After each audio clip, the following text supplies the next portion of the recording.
Assalamualaikum warahmatullahi wabarakatuh. Dua hal yang sering kali kita abai terhadapnya. Dua hal itu adalah kesehatan dan waktu luang. Kadang kita abai terhadap kesehatan kita. Jadi kalau tiba-tiba sakit baru kita harus sibuk untuk mencari tenaga medis. Nah kalau misalnya dari awal kita sudah menjaga kesehatan, insya Allah akan selalu sehat ya Satarina ya. Begitu juga dengan waktu kosong, kita kadang abai dengan melakukan hal-hal yang tidak bermanfaat. Karena itu kalau ada waktu kosong, carilah hal-hal yang bermanfaat. Salah satunya adalah mendengarkan 99,8 FM yang berkaitan dengan program kesehatan. Bersama Rumah Sakit Islam Unisma, hari ini kita akan berbincang bersama Dr. Galih Radityo Prabowo, dokter umum dari Rumah Sakit Islam Unisma. Nah, topik yang kita bahas adalah apakah aman penderita stroke berpuasa. Ini juga sudah saya share di grup pendengar, di grupnya pendengar Madinah FM. Karena itu sudah siap ya pendengar untuk mendengarkan acara ini, dan kita berikan kesempatan nanti kalau mau bergabung di 0853381190. Sekarang kita sapa dokter Galihnya dulu. Apa kabar dokter? Assalamualaikum. Belum dicetek dokter. Nah tuh suaranya nggak muncul lah. Waalaikumsalam Bu.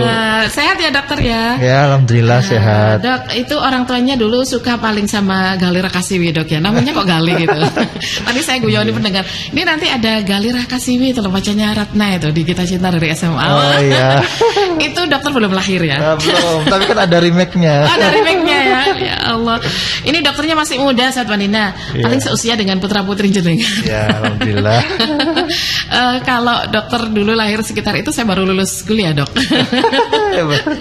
Ya jadi saya produk generasi kolonial, dokter generasi milenial. Oke baik, kita akan berbincang seputar penderita stroke berpuasa. Dokter, ini kan sebentar lagi sudah memasuki bulan suci Ramadan ya. Nah ternyata di sekitar kita ada orang yang terkena stroke itu. Mungkin bisa dijelaskan dulu dokter, penderita stroke itu siap atau tidak nanti ketika berpuasa begitu dokter? Oke, ya jadi ini kan masyarakat itu masih belum tahu sebenarnya stroke itu apa dulu? Ya, stroke apa dulu ya. Jadi stroke itu sebenarnya stroke itu kalau misalnya dari penelitian ya itu penyakit yang urutan nomor 3 yang menyebabkan kematian. Ya, setelah penyakit jantung dan juga kanker dan juga bisa menimbulkan kecacatan. Ya, kalau stroke itu kan kalau di ini kita bilangnya penyakit degeneratif gitu ya dok ya. Iya. Benar ya dok? Iya. Sebenarnya penyakit degeneratif sendiri itu apa artinya? Orang itu penyakit degeneratif padahal nggak paham maksudnya apa gitu. Ya kayak penyakit stroke kayak gini, terus juga gangguan neurologis, terus pada usia tua ya. Tapi kalau stroke ini bisa terjadi pada usia muda juga masih bisa. Karena dari pola hidup saat ini kan berbeda dengan orang zaman dulu. Biasanya karena kan saya pernah baca stroke itu karena ada kerusakan pada salah satu syaraf gitu ya dok ya. Karena ada gangguan juga darah yang tidak mengalir dengan normal begitu. Itu penyebabnya sebenarnya apa dok kalau stroke itu sendiri dok? Sebenarnya banyak ya. Ada faktor resiko dari stroke ya. Ada yang tidak bisa diubah, ada yang bisa diubah. Jadi ada yang bisa diubah, ada yang tidak bisa diubah. Yang tidak bisa diubah itu ada usia. Iya. Itu namanya ini sunatullah. Ya, sudah. Kalau misalnya usia, terus ada juga jenis kelamin. Jenis kelamin benar. Jenis kelamin. Terus kalau tengah-tengah nggak ada ya dok? Transgender. Ya itu yang yang faktor yang tidak bisa dirubah. Jadi terus ada riwayat penyakit dari keluarga sebelumnya. Ya kalau misalnya ada riwayat penyakit keluarga sebelumnya terkena stroke, jadi kemungkinan dari anggota keluarganya itu bisa. Gen untuk itu bisa ya dok? Bisa. Jadi usia, kemudian itu tadi seksologi ya, jadi perempuan laki-laki itu jenis kelamin ya. Terus kemudian riwayat penyakit. Jadi kalau misalnya dari keluarga. Jadi kalau misalnya tidak ada riwayat penyakit juga kemungkinan kecilnya tidak, kecuali kalau misalnya pola hidupnya itu. Nah itu yang tidak bisa dirubah. Yang bisa diubah dong. Yang bisa dirubah itu seperti ada faktor risiko punya hipertensi, hipertensi, diabetes, sama ada kolesterol tinggi atau dislipidemi. Apa itu dok? Dislipidemi? Nah, dislipidemi itu kayak itu, kolesterol tinggi, istilahnya kalau masyarakat awam. Jadi sama obesitas, ya, terus kurang gerak. Nah, itu juga bisa menyebabkan stroke. Ya, gitu. Jadi kalau faktor-faktor itu dulu yang dikendalikan. Jadi yang bisa dimodifikasi ya, bisa dikendalikan. Terus kalau misalnya itu tidak bisa dikendalikan, kemungkinan bisa terjadi stroke atau penyakit yang lain, begitu. Nah, tadi dokter menyebutkan bisa dikendalikan. Mengendalikannya lewat apa, dok? Oh, ya. Ya, kalau mengendalikan kuda pakai kekang, dok. Ya. Nah, kalau mengendalikan hipertensi, diabetes yang bisa diubah tadi, pengendaliannya lewat apa, dok? Ya, jadi kalau misalnya hipertensi, diabetes, ya, obesitas, kolesterol. Nah, itu awalnya dari pola hidup ya. Gaya hidup, pola hidup. Ya. Makanya saya sampaikan tadi, anak muda masih bisa kena nih untuk stroke. Pola hidupnya kayak gimana dulu ya. Terus juga sekarang kan usia 30-an udah kena hipertensi. Usia 30-an udah kena diabetes. Nah, itu dari pola hidupnya. Mungkin makan sekarang kan serba junk food. Konsumsinya ya berarti ya. Konsumsi junk food lebih sering. Terus juga sekarang itu lemak, makanan berlemak itu lebih tinggi daripada zaman dulu ya. Kalau zaman dulu kan nggak ada junk food ya, malah jarang ya. Kalau sekarang kan jarang, sering sekali kalau misalnya ada dikit-dikit ketemu junk food di toko-toko. Nah, itu yang bisa menyebabkan hiperkolesterol, darah tinggi, terus diabetes. Nah, kalau diabetes juga zaman sekarang dikit-dikit minum boba.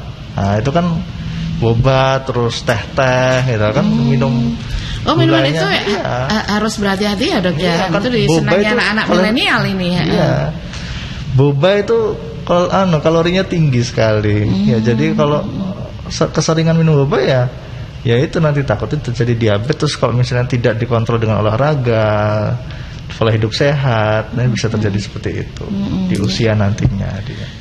Iya, lemak tadi ya. Untungnya sekarang minyak goreng susah ya, dok ya. Jadi harus direbus semuanya.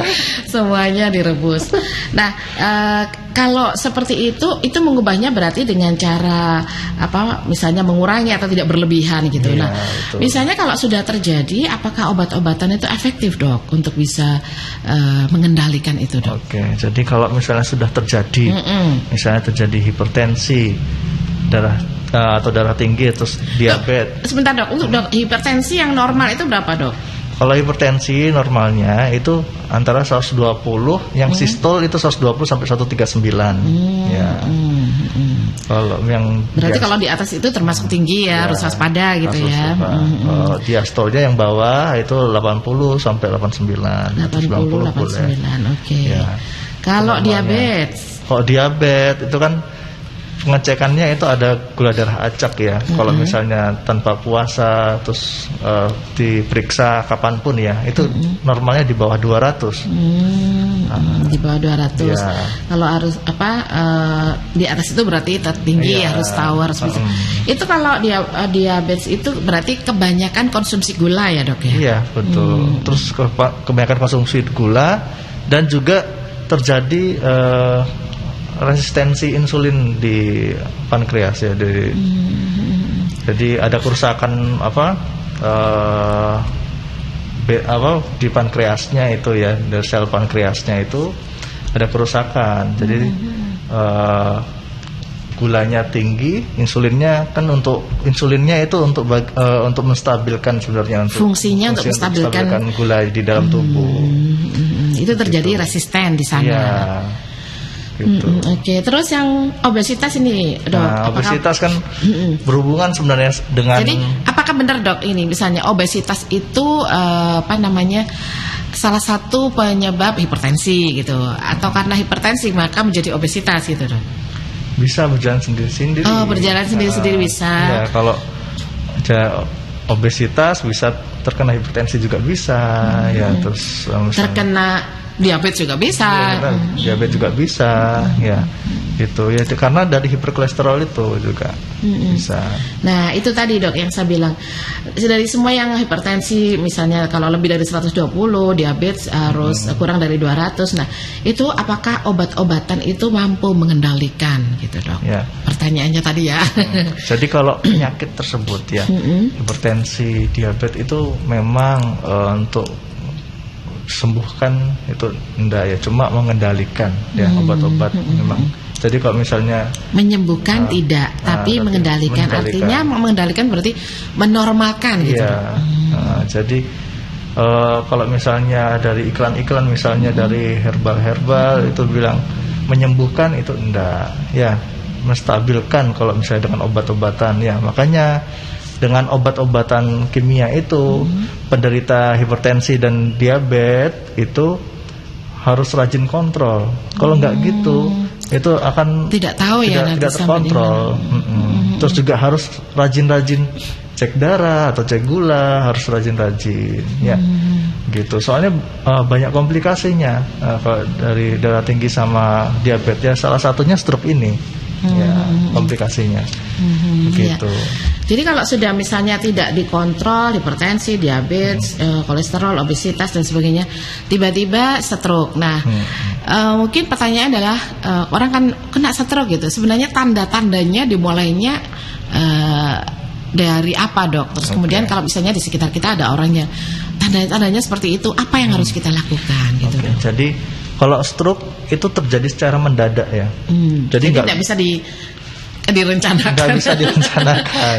Ya, jadi misalnya dari bangun tidur aja bisa kena stroke. Lagi kamar mandi aja bisa kena stroke. Lagi aktivitas fisik bisa kena stroke. Gitu, terjadi secara mendadak. Ya, itu terjadi gangguan pembuluh darah di otak sebenarnya kalau stroke itu ya. Gangguan pembuluh darah di otak bisa terjadi karena sumbatan atau karena pendarahan. Stroke itu ada dua ya, sumbatan sama pendarahan. Kalau misalnya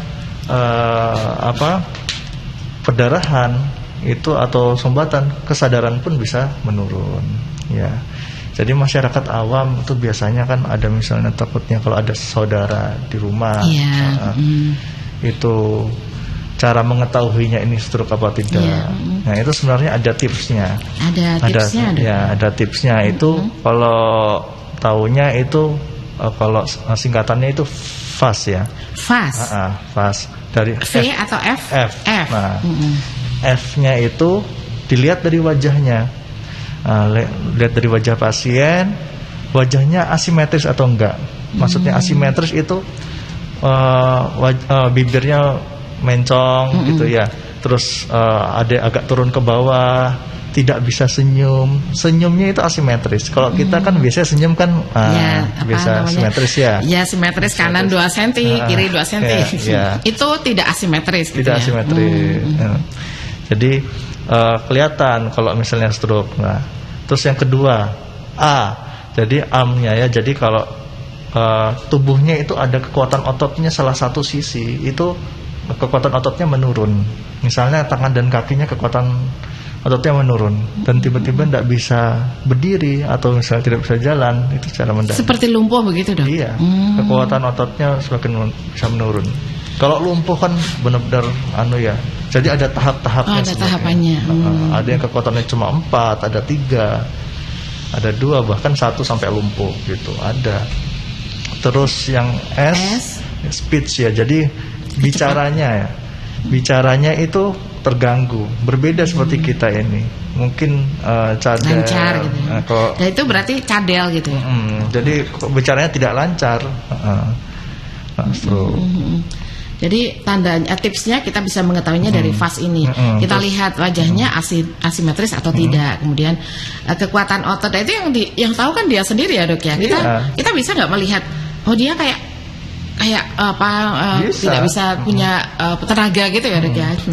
Kemudian speechnya, bicaranya bagaimana gitu. Terus ada cedalnya gitu ya. Itu ya. Sama ada T juga, time ya. Time. Time itu maksudnya harus segera bawa ke rumah sakit. Ya. Itu berhubungan dengan waktu ya. Soalnya semakin cepat ditangani sama tenaga kesehatan, prognosisnya semakin bagus. Kalau semakin lama, ya prognosisnya semakin buruk. Ya, seperti itu. Apalagi kalau takutnya kalau stroke perdarahan, ya. Jadi stroke ini bisa menyebabkan kecacatan ataupun sampai meninggal. Nah, kalau misalnya dari time aja tidak bisa ditangani, dari dari keluarga tidak bawa ke rumah sakit, medis, ya, itu sangat fatal. Ya. Berapa waktunya dok untuk standar waktu ketika orang jatuh langsung ditangani oleh tenaga medis gitu? Ya, dari hitungan jam ya. Iya, hitungan jamnya gitu. 4,5 jam sampai 6 jam itu. Oh, batasnya 6 jam ya. Jadi kalau misalnya seharian baru ditangani, wah itu malah berbahaya dok ya. Ya, semakin cepat semakin bagus. Jadi makanya itu dikatakan fast ya. Jadi harus cepat. Fast. Harus cepat. harus cepat ya. Tahu dari tenaga. FAST harus cepat ditangani. Itu tadi untuk tipsnya. Jadi tadi kalau misalnya obat-obatan hanya bisa mengendalikan, maka saran tadi dari dokter adalah rajin untuk memeriksakan diri gitu ya dok ya. Itu yang kata kuncinya di sana ya dok ya. Sekarang kan juga BPJS ya. Jadi kan untuk masyarakat Indonesia kan rata-rata punya BPJS. Jadi kalau memeriksakan diri ya ke puskesmas bisa. Ya, ke puskesmas periksakan diri misalnya tensi itu minta kontrol gulanya gitu kan bisa. Sehingga bisa diketahui. Bisa diketahui. Gitu. Itu berarti kalau kita kan mendapatkan ini berarti bisa mencegah ya. Nah, kemudian kalau sudah terjadi sudah bisa melakukannya gitu. Nah, kemudian sesudahnya dok ini misalnya ternyata diketahui sudah hipertensi dan ternyata alhamdulillah misalnya tidak sampai menyebabkan death gitu ya sampai kematian. Nah, tapi kan kemudian hasilnya adalah itu tadi yang dibilang dokter kecacatan kecacatan apa? Kecacatan atau kematian ya. Sudah itu kecacatan berarti hanya ada duduk, kemudian kalaupun berjalan pun nggak bisa normal kayak gitu. Apa yang harus dilakukan dok? Itu kalau misalnya terjadi kecacatan ya, itu sebenarnya harus dilatih ya. Misalnya kalau misalnya nggak tahu ilmunya, itu bisa langsung datang ke dokter spesialis fisioterapi ya, awamnya ya, atau dokter spesialis rehab medik ya. Kebetulan di RSI Unisma itu ada dokter spesialis rehab medik, di rumah sakit Unisma juga ada dokter spesialis saraf, ada banyak. Terus juga ada CT scan untuk mengetahui struknya itu perdarahan atau stroke sumbatan ya. Itu apa istilahnya? Iskemik ya dek? Iskemik ya. Iskemik itu sumbatan ya. Iskemik ya. Jadi ada di RSI Unisma. Jadi untuk alat untuk stroke itu lengkap di kami. ICU juga punya. Terus kalau misalnya terjadi kecacatan tadi itu kalau sudah melewati fase akutnya ya, udah misalnya pengen latihan jalan, pengen duduk, ke fisioterapi aja mungkin sama dokter fisioterapinya nanti akan dikasih tips-tipsnya, terus juga latihannya juga seperti apa. Jadi gitu. yang merawat juga harus sabar ya. Biasanya kan ini yang sakit pengennya cepat sembuh, tapi yang merawat juga tidak sabar, ini malah menjadi ini ya. Jadi harus sama-sama Jadi ada fisioterapi, ada tadi CT scan juga ada ya untuk mengetahui ada. Dan Rumah Sakit Islam Unisma recommended untuk itu ya dok ya. Ada. Jadi yang ini paling tidak BPJS-nya ya ke sana gitu. Pakai BPJS. Dipakai BPJS-nya untuk pasien stroke. Oke, baik. Kita berikan kesempatan ya, kalau ada di antara satu ini ada yang mau bergabung bersama saya Rosania, ada Dr. Galih Prabowo ya dari Rumah Sakit Islam Unisma ya. Ini ada yang bergabung bersama kita dok, Mbak Afifah ini ya, Mbak Afifah. Terima kasih Mbak Afifah. Dok mau tanya, bagi orang yang gak sempat dok olahraga kayak saya ini, waduh saking sibuknya gitu ya. Nah itu untuk mencegah stroke atau diabetes dan juga teman-temannya yang disebutkan dokter tadi, itu gimana dok? Mengingatkan usia sudah kepala 5 begitu. Oh, betul. Ya sebenarnya Afifah ya. Kenapa nggak sempat? Ya harus disempatkan. Disempatkan gitu ya. sebenarnya. Sebenarnya kalau 15 menit kan biasanya di komplek-komplek itu kan ada. Oh di komplek rumah saya ya itu ada kayak usia lansia gitu. Lansia itu ada senam. Pralansia. Biasanya di RT-nya itu ada senam. Senam-senam kayak gitu bareng-bareng. Jadi ya itu juga pengendalian ya dok ya? Pengendalian. Jadi olahraga ringan. Jadi nggak usah terlalu lama juga. 15 menit. Tapi istiqomah. Iya. Minimal ya 1 minggu 3 kali tidak apa-apa, 1 minggu 2 kali tidak apa-apa. Yang penting ada aktivitas. Kalau yang usia kepala 5 begitu jalan atau lari-lari kecil atau apa dok? Boleh jalan kecil-kecil, terus lari-lari kecil boleh. Ya, kalau angkat-angkat berat saya sarankan tidak. Lebih ke kardio ya, lebih olahraganya olahraga kardio. Apa itu dok maksudnya? Maksudnya kayak jalan kecil, terus lari. Itu yang menyebabkan keringat ya. Oh, yang pokoknya keringat bisa keluar ya dok ya. Jangan jadi kayak olahraga itu angkat barbel bukan ya. Bukan nyapu kayak gitu, itu enggak olahraga. Ya, jadi kayak harus kayak senam gitu ya. Maksudnya yang gerakannya itu teratur gitu ya dok ya. Kalau nyapu kan kadang bongkok, kadang berdiri, kadang jongkok. itu orang bilang itu kan sudah olahraga. Saya nyapu ngepel itu olahraga loh. Rumah saya luas, dari belakang ke depan itu jalan. Itu bagian dari olahraga juga ya Allah. Tapi konsisten. Gitu. Ya oke. Ya terima kasih Mbak Afifah ini. Pak Dasuki di Blembing, saya mendengarkan saja, saya setia mendengarkan acara ini. Oh ya sudah mendapat banyak manfaat dari yang disampaikan dokter ya, alhamdulillah. Begitu juga dengan ini Bu Siti di Sawajajar, alhamdulillah bisa menyimak informasi dari dokter Gali, alhamdulillah. Oh nggak tanya berarti ya ini. Begitulah dok, kalau kemudian di share begitu orang menyimak saja terus komentar gitu ya dok ya. Ini Abang teman juga tidak bertanya ya. Semoga semua yang ada di Madinah FM, yang ada di studio ini ada 3 orang ini. Ada saya, ada dokter, ada staf dari Rumah Sakit Islam Uniswa ya. Salam seduluran saja, alhamdulillah. Oke, kita berikan kesempatan ya kalau mau ada yang bergabung kaitannya dengan pertanyaan dari materi yang kita bahas tentang stroke ini ya Satrina. Nah, tadi kan kalau di topiknya itu kita mau menjelang bulan suci Ramadan dok. Nah, kalau orang yang tadi sudah terkena dan harus ada fisioterapi, kemudian ada yang harus CT scan dan sebagainya, itu apakah aman nanti kalau berpuasa dok? Gitu. Oh iya. Jadi kalau stroke ya, kalau misalnya kalau di rumah sakit, pasien stroke di rumah sakit ya nggak boleh puasa ya kalau lagi dirawat. Kalau di rumah sakit berarti, kalau dirawat berarti ya. Kalau sudah keluar dari rumah sakit, udah stabil istilahnya ya.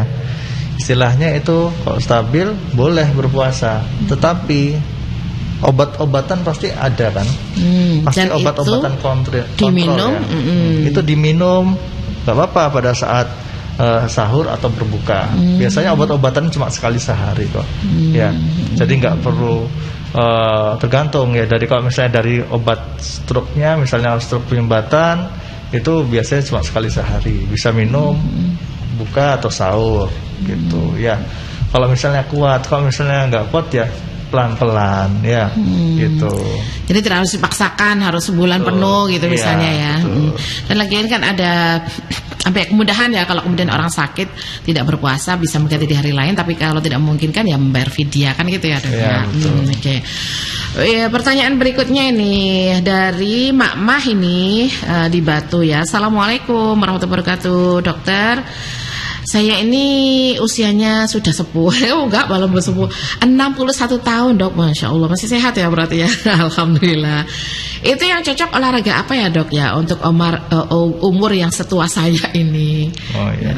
61 itu sekarang termasuk muda loh ya. Karena kan dari WHO ya kalau nggak salah itu 60 itu masih tergolong pemuda. Dok kemarin dok, saya juga kaget masa 60 dikira pemuda. Iya. Kemudian kalau sudah dewasa itu 70 tahun. 70 sekalian lansia. Makanya kemudian kayak apa dok yang purna tugas itu kan ditambah ya sekarang ya. Tidak 60 tahun tapi 65. Nanti di negara-negara barat nanti 70 tahun itu, nanti 75 tahun. Nanti dokter masih panjang. Masih panjang, masih belia. Masih belia soalnya dokter ya. Gimana nih dok? Kalau usia 60 tahun itu olahraga apa yang pas dok? Ya kalau olahraga ya dari pola gaya hidupnya. Kalau makan hindari kolesterol ya. Nah, kalau hindari kolesterol. Ya. Jadi yang sayuran diperbanyak. Asin-asin dikurangi. Bukan tidak boleh sama sekali ya, tapi dikurangi. Ya. Terus dari olahraga, ya kan kalau udah usia 61 kan udah kemungkinan terjadi osteoporosis ya. Jadi olahraga tidak boleh yang berat-berat memang. Cuma ya itu tadi cuma jalan sehat pagi-pagi itu ada udaranya segar, betul. Senam-senam kecil itu udah cukup ya, gitu. Iya. Oke, itu ya Ma ya. Jadi boleh olahraga yang pasti jalan gitu. Ini Ma orang sibuk ini. Jadi badannya kurus, saya kenal ini beliau kurus tapi lincah gitu dok. Betul. Insya Allah biasanya sehat yang seperti itu ya. Kalau gemuk kan jarang beraktivitas ya. Alhamdulillah. Berikutnya Mbak Ida di Kelayatan. Alhamdulillah bisa mendengarkan ya pagi-pagi begini. Assalamualaikum, pagi-pagi agak sudah siang ini, jam 10 lebih 35 menit ya. Assalamualaikum Dokter Galih. Wah, ini Dokter Galih. Tadi sebenarnya sudah diwakili oleh Mbak Afifah pertanyaannya. Tapi ini tambahannya dok. Katanya kesemutan atau keringgingan itu apakah benar dok? Termasuk stroke kecil. Betulkah itu? Kemudian darah rendah yang dikit gitu, itu juga indikasi stroke. Soalnya kan kadang di kepala itu kok cenut-cenut kadang-kadang, misalnya dari jongkok kemudian berdiri itu kan kadang cenut-cenut. Nah, mohon dijelaskan ya dok ya. Terima kasih. Wassalamualaikum. Waalaikumsalam. Ya, jadi saya mau jelaskan kalau misalnya kesemutan ya. Kalau kesemutan itu banyak penyebabnya sebenarnya. Kesemutannya di mana? Di salah satu sisi aja atau dua-duanya. Biasanya kalau stroke itu bisa ya. Jadi kalau misalnya ada kelemahan kekuatan otot, ya kekuatan otot, terus juga terasa mati rasa ya. Kalau misalnya terasa kakinya yang salah satu yang kena, atau misalnya tangannya salah satu kena, bisa mati rasa juga. Ya, ada kekuatan ototnya berkurang. Juga terus juga kalau stroke itu harus dilatih terus. Kalau tangan dan kakinya yang kena itu harus dilatih terus, jangan didiemin aja, nanti terjadi kaku ya. Jadi kan kita punya otot ya, kalau misalnya tidak digerakin, tidak dilatih, itu akan semakin mengecil. Jadi latihannya ya diangkat, jari-jari digerakkan. Betul. Gitu dan. Ya. Biasanya kalau pasien lumpuh itu otomatis kan benar-benar nggak kuat ya, tapi harus diusahakan. Makanya itu dibutuhkan bantuan ke fisioterapi. Biar kekuatan ototnya itu bisa meningkat. Ya, itu biar bisa digerakkan lagi. Ya, kalau misalnya rajin ya bisa ya. Perlahan-lahan seperti itu. Jadi kalau katanya dengan keringgingan, darah rendah itu bisa dikategorikan bisa saja itu bisa nanti. Aja. Tapi tidak menutup kemungkinan dengan penyakit lain. Ya. Jadi kalau keringgingan itu bisa karena diabetes juga bisa. Ya. Diabetes terus bisa menyebabkan keringgingan bisa. Saya dulu berpikirnya keringgingan itu sesuatu yang wajar. Misalnya kita duduk dalam posisi misalnya bertumpu di kaki yang kiri, terus kaki kirinya kemudian kayak keringgingan, kalau dipegang kayak kayak nggak enak gitu ya. Ya. Kalau itu yang wajar. Itu yang wajar ya. Tapi ada juga yang tidak wajar. Yang tidak wajar. Misalnya kok keringingin terus tanpa duduk lama, kok tiba-tiba keringingin terus, nggak hilang-hilang. Terus nggak enak juga. Itu yang harus diwaspadai. Itu harus diwaspadai. Ya, mungkin ada diabetes, ya ada diabetes. Terus misalnya kalau misalnya habis ngangkat berat, terus biasanya nyeri punggung belakang, itu bisa menyebabkan juga keringgingan di kaki, akibat dari angkat berat itu ya banyak. Jadi penyebabnya itu banyak sebenarnya keringingan. Penyakitnya sebenarnya banyak. Jadi kalau yang darah rendah dok itu juga tidak boleh diabaikan ya. Ya. Darah tinggi atau hipertensi tidak boleh diabaikan. Begitu juga dengan darah rendah ya. Jadi kalau misalnya darah rendah sekitar 190 tapi tidak ada gejala, nggak apa-apa ya. Masih dianggap nggak apa-apa. Kalau darah rendah itu juga sakit kepala ya dok ya? Seperti hipertensi. Pusing biasanya. Oh pusing. Ya biasanya pusing. Tapi kalau ada yang menyebabkan pusing, ada yang enggak. Ya ada yang bisa menyebabkan sampai keringat dingin juga ada. Lah kalau sampai keringat dingin itu segera bawa ke fasilitas kesehatan aja. Tenaga medis ya. Nah, kalau dibiarkan berbahaya juga ya. Iya. Nah kalau untuk meningkatkan gridnya darah rendah, gridnya ditingkatkan jadi standar atau ini dengan cara apa dok?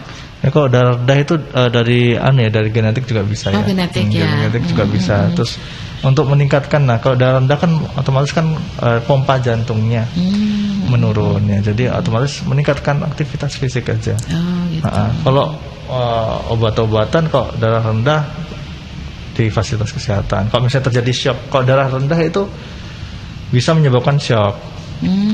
Jadi bisa keringat dingin, bisa penurunan kesadaran, bisa terus lemas gitu ya gitu ya. Itu yang kalau darah rendah banget sangat berbahaya memang. Begitu. Jadi tetap harus diwaspadai. Darah rendah juga jangan, hipertensi atau darah tinggi juga jangan. Yang lebih baik yang normal saja 120 tadi yang dibilang dokter ya. Bu Sumiara, terima kasih Bu Sumiara. Assalamualaikum dokter. Ini saudaraku itu pernah kena stroke dok, stroke ringan, dan sekarang sudah sembuh. Apakah kalau sudah pernah stroke itu bisa terulang lagi dok, atau bisa stroke lagi? Terima kasih dokter penjelasannya. Ya, terima Maksudnya kasih. Mungkin pertanyaan juga bagaimana supaya tidak terulang gitu mungkin betul. juga. Ya, terima kasih atas pertanyaannya ya. Jadi kalau stroke ya, pernah stroke sebelumnya itu bisa terjadi stroke lagi. Nah, karena kenapa? Itu biasanya itu tergantung pengobatannya ya, rutin atau tidak. Ya, kalau misalnya pengobatannya itu tidak rutin, itu kemungkinan itu terjadi stroke lagi itu bisa, atau kemungkinan bisa tambah parah stroke lagi bisa. Misalnya yang dulu itu stroke penyumbatan, bisa nanti yang kedua nanti stroke-nya bisa terjadi stroke perdarahan, bisa terjadi seperti itu. Ya, jadi tiba-tiba bisa jadi penurunan kesadaran, ya, terus gejala-gejala stroke tadi bisa, itu bisa terjadi. Nah ini kan biasanya masyarakat Indonesia itu kalau sudah sakit kayak gitu nggak kontrol. Nah kebanyakan itu nggak kontrol, yang ditakutkan. Jadi saya sampaikan di sini, saya edukasi kalau sudah terkena seperti itu harus kontrol, rutin. Ya. Minimal ya 1 bulan sekali nggak apa-apa. Soalnya kan kalau nggak kayak gitu, obatnya itu harus diminum setiap hari sebenarnya biar tidak terjadi stroke yang kedua, ketiga gitu. Gitu. Tetapi tidak menutup kemungkinan yang sudah berobat pun tapi juga bisa terkena, tapi lebih kecil risikonya gitu. Iya, kadang-kadang sudah sembuh terus abai gitu ya dok ya. Jadi tidak ada kontrolnya tadi, itu harus kontrol, itu yang penting ya. Sebulan sekali. Iya, diinformasikan ya Bu Sumiara. Jadi meskipun sudah sembuh ya harus dikontrolkan lagi supaya tidak terjadi serangan. Dan kalau misalnya dikasih obat itu tadi, obat yang terus-menerus harus dikonsumsi itu. Bu Eni di Mulyorejo, assalamualaikum Dr. Gali dan juga Mbak Rosaniage. Saya itu kalau duduk lama, tempo itu ya, itu tadi yang saya bilang, itu sering geringingan. Itu gimana cara mengatasinya? Loh lah kok podo mbek aku pertanyaannya. Jadi kadang suka pindah kaki kanan ke kiri terus dipindah lagi. Nah kadang didudukkan bersama-sama di tumpu. Nah itu kalau orang usianya memang sudah begitu dok, 50 tahun ke atas gitu. Gimana walaupun dok? Usia muda pun juga bisa ya dok? Kayak gitu. Ya sering duduk juga pernah mengalami itu. Iya. Sering duduk lama, terus sering jongkok lama gitu ya. Jadi itu bisa terjadi kalau kan soalnya kan tertumpu ya. Jadi merasa keringgingan, nah itu di stretching aja kakinya, ya itu nanti kan bisa hilang sendiri. Lah kalau yang nggak hilang itu yang berbahaya. Itu yang bahaya ya. Harus segera diperiksakan. Harus segera diperiksakan ke tenaga medis ya. Kalau nggak lama nggak apa-apa Bu Eni, ya itu wajar katanya dokter. Yang muda juga mengalami itu ya, harus di stretching kan, mungkin selonjor ya dok ya, atau kemudian bertumpu pada saat kaki yang satunya gitu. Berikutnya, ini banyak yang tanya nih dok soalnya. 0859585 sekian. Assalamualaikum Dokter Galih dan juga Mbak Rosania.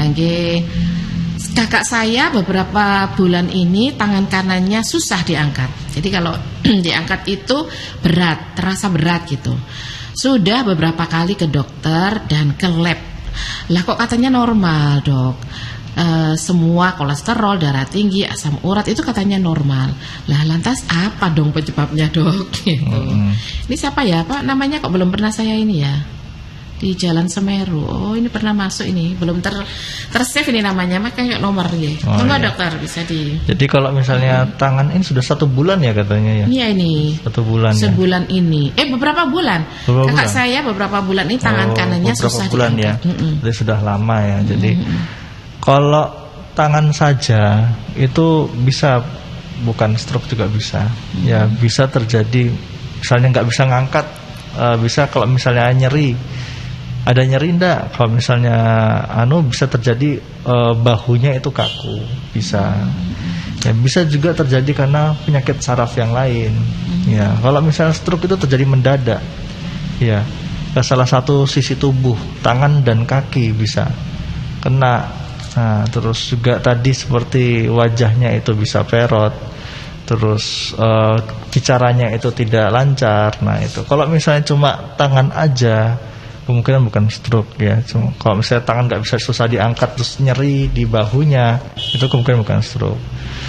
Kalau lebih pengen dipastikan, ke tenaga medis, ke dokter saraf ya. Dokter saraf ya dok. Ke dokter saraf aja untuk lebih dipastikan. Di RSI ada ya dok? Ada ya? Di RSI ada. Saraf ya. Ya ada 4 dokter saraf. Ya, jadi biar ada kepastian ya. Ini pemilik kosong Mbak Afifa ya di Semeru ini ya. Langsung saya save ini, kok nomornya ada tapi namanya nggak ada. Bisa langsung bawa ke tenaga medis biar tahu. Ya, soalnya sudah khususnya dokter saraf ya. Lebih biar tahu ini stroke atau ke penyakit saraf lain. Atau kemungkinan penyakit yang tadi frozen shoulder itu, atau bahunya kaku, atau cuma itu ya. Shoulder, bahu, frozen, kaku ya, gitu. Kaku ya. Jadi frozen shoulder istilahnya. Frozen shoulder ya. Makanya frozen shoulder nanti kan ada kayak terapinya apa? Ya. Pakai obat atau harus misalnya atau fisioterapi aja. Fisioterapi atau mungkin ada kayak dulu kan saya pernah ada itu pakai air hangat untuk yang kayak perut itu dok. Jadi air panasnya di kayak botol plastiknya tapi tebal, nah itu ditaruh di perut. Itu waktu bapak kena kayak darah hati yang mengeras dulu dok. Gitu ya. Itu ya bisa langsung ke tenaga medis ini untuk yang tangannya nggak bisa diangkat itu. Sekarang di Singosari ada Bu Nurfat. Assalamualaikum, selamat pagi dokter. Semoga dokter Mbak Rosania juga sehat semuanya, amin. Kalau kesemutan di wajah dok, itu kenapa ya? Itu saya sering dok kena kesemutan di wajah. Kebetulan darah saya rendah. Kalau jari itu sakit ketika digerakkan, tapi bukan keseliu. Mohon penjelasannya dok. Ya, jadi kalau kesemutan di wajah ya, ini memang penyakit saraf itu banyak ya. Penyakit saraf ya, bisa cuma kena wajah. Jadi sebenarnya banyak yang masyarakat awam itu bingung antara stroke atau penyakit lain. Di wajah itu gimana dok? Kayak agak? Ya kesemutan kayak tebal, terasa tebal di wajah gitu ya. Itu ada lagi penyakit lain dari saraf, itu namanya Bell's palsy ya. Oh iya, yang dulu pernah dialami Rano Karno itu ya dok ya. Itu ya kesemutan di wajah terus sampai terasa gitu tebal di wajah aja, tapi anggota gerak lain normal. Wajah saja yang terkena itu ya. Jadi wajahnya ya tetap ya asimetris juga. Kalau misalnya sampai tahap selanjutnya itu bisa terjadi asimetris juga. Tahap awal bisa cuma cuma terasa tebal kesemutan aja, itu bisa. Itu apa karena darah rendahnya? Tadi kan bilang itu saya kebetulan punya darah rendah. Nggak ada kaitannya. Nggak ada kaitannya. Nggak ada kaitannya. Soalnya kalau Bell's palsy itu ada penyebab lain ya, dari saraf. Terus juga ada yang mengatakan dari infeksi virus juga ada yang bisa, ya, gitu. Nah kalau jari nih dok, jari itu sering sakit kalau digerakkan, tapi bukan keseliu. Jadi kadang mungkin dipegang begini kadang sakit. Saya punya teman dulu, yang sebelah ini loh kalau dipegang itu sakit banget gitu. Oh mungkin ini salah makan atau apa atau kelebihan apa? Betul. Jadi kalau misalnya jari sakit ya, kalau pada usia kadang ya sulit digerakkan dok. Pada usia ya misalnya udah usia lanjut, itu memang semua merasakan itu, ya. Jadi tidak cuma misalnya seseorang aja. Jadi memang banyak yang merasakan seperti itu. Bisa, itu namanya penyakit artritis ya. Penyakit artritis. Ya, artritis itu penyakitnya ada banyak. Ya. Ada gout artritis, ada osteoartritis atau rheumatoid artritis, ada banyak. Kalau gout itu karena asam urat yang tinggi. Ya, asam urat yang tinggi sampai menyebabkan nyeri, merah, terus di sendi-sendi itu terasa bengkak karena asam urat yang tinggi. Kalau osteoartritis tidak ada kayak bengkak merah seperti itu, tapi asam uratnya normal, ya. Karena kan kalau di sendi itu kan ada cairan sendi ya, kalau di kita itu. Kalau misalnya itu istilahnya pelumasnya itu berkurang kalau udah usia lanjut. Makanya ketemu tulang nempel. Sakit jadinya. Terasa nyeri terus terasa kaku. Apalagi kalau sampai ada bunyinya gitu ya, dok. Waduh. Nah, itu tulang ketemu tulang. Iya. Itu kenapa dok? Kekurangan cairan, kekurangan pelumasnya itu dok? Karena usia. Apakah bisa diperbaharui, artinya ditambahi dengan pelumas lagi supaya ini dok? Kalau sebenarnya bahasanya Allah ya. Karena usia sebenarnya ya. Kalau obat-obatan cuma membantu sedikit. Ya. Usia ya kok menjadi berkurang minyak sendi. Minyak sendinya. Gimana caranya nambahinnya ya? Misalnya mungkin saya bisa bayangkan di batu itu disuntikkan gitu dok di sekitar tulangnya. Siapa tahu ada yang menemukan seperti itu ya. Jadi memperpanjang usia gitu dan mengurangi rasa sakit. Pertanyaan terakhir nih dok, masih ada soalnya dari Bu Uswatun, Mbak Uswatun Hasanah. Assalamualaikum dokter, saya punya riwayat tulang belakang terjepit. Usia saya 47 tahun. Sudah lama penyakit, sudah apa nih? Ya LI-mah penyakit. Sudah lama penyakit atau apa ini? Sekarang alhamdulillah sudah sembuh. Tapi sekarang ini saya sering merasa nyeri kalau mengerjakan aktivitas yang banyak mungkin ya, yang sering gitu. Ini terasa nyeri. Sekarang saja menyerang tangan kanan dan tangan kiri saya, kaki kanan. Tangan kanan dan kaki kanan, berarti yang lurus ya dok ya. Apa itu gejala stroke ya dok ya? Tapi terapi dari tulang belakang itu saya setiap hari. Apakah ada terapi yang lain dok? Oh iya, jadi kalau saraf kejepit itu istilahnya kalau di medis itu HNP. HNP ya. HNP. Jadi HNP. Ya, jadi istilahnya HNP. Jadi istilahnya saraf kejepit. Itu yang bisa menyebabkan salah satu kaki itu terasa bagian belakang ya nyeri. Kalau diangkat itu pasti nyeri.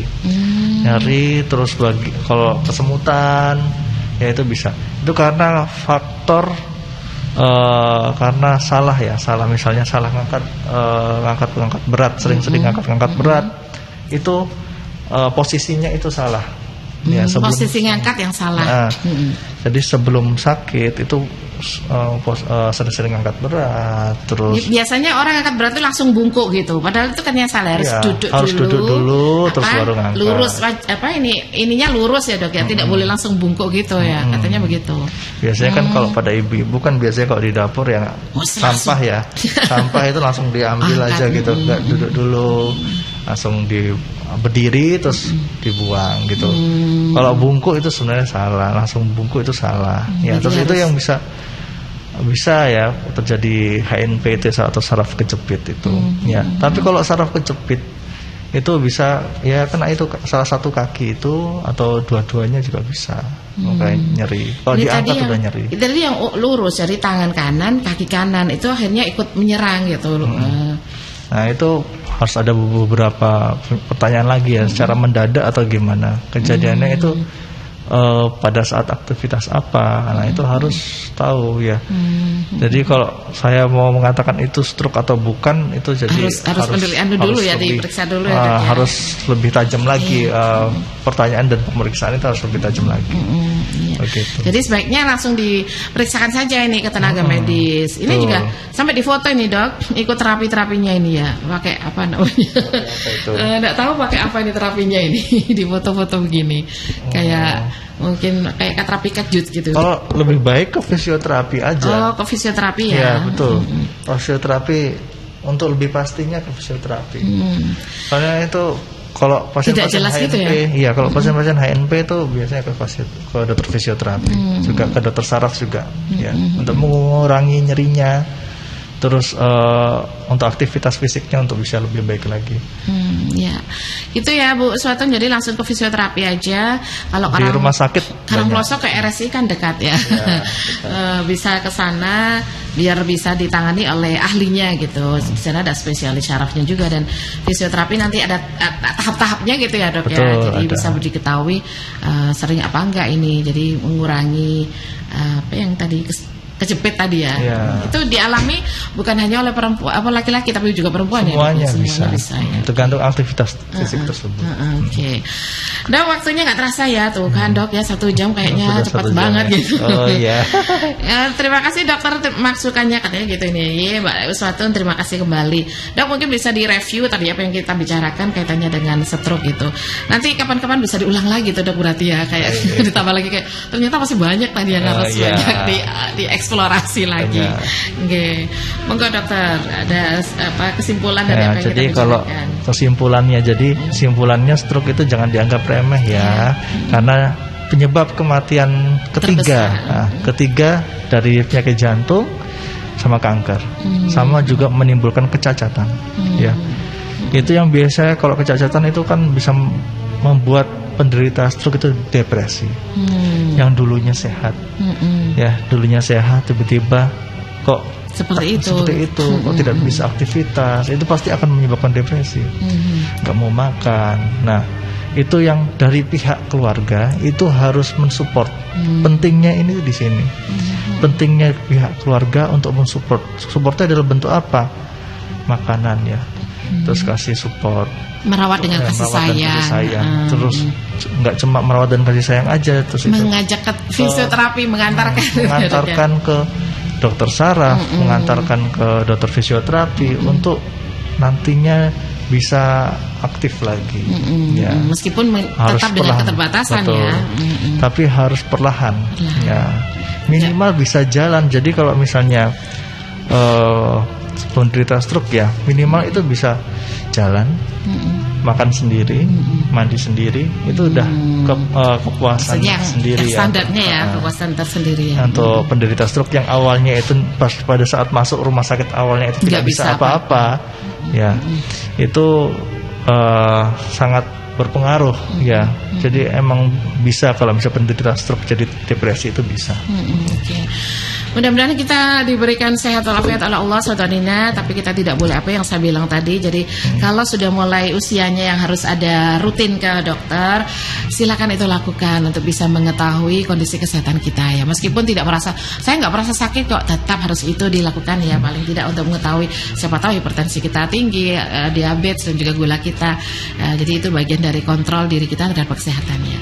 Mudah-mudahan dokter yang disampaikan bermanfaat. Terima kasih edukasinya dokter luar biasa ya. Dokter Galih Rakasiwi. Oh bukan. Ingat Gali Rakasiwi. Dokter Galih dari Rumah Sakit Islam Unisma. Terima kasih juga, saya belum menyapa ini IG-nya, IGTV-nya RSI ini ya. Terima kasih ya sudah ikut bergabung juga. Mudah-mudahan ini bagian dari edukasi kesehatan kita, bermanfaat untuk kita semua. Kita tutup dokter dengan doa kafaratul majelis. Bismillahirrahmanirrahim. Subhanakallahumma wa bihamdika asyhadu an la ilaha illa anta astaghfiruka wa atubu ilaik. Wassalamualaikum warahmatullahi wabarakatuh.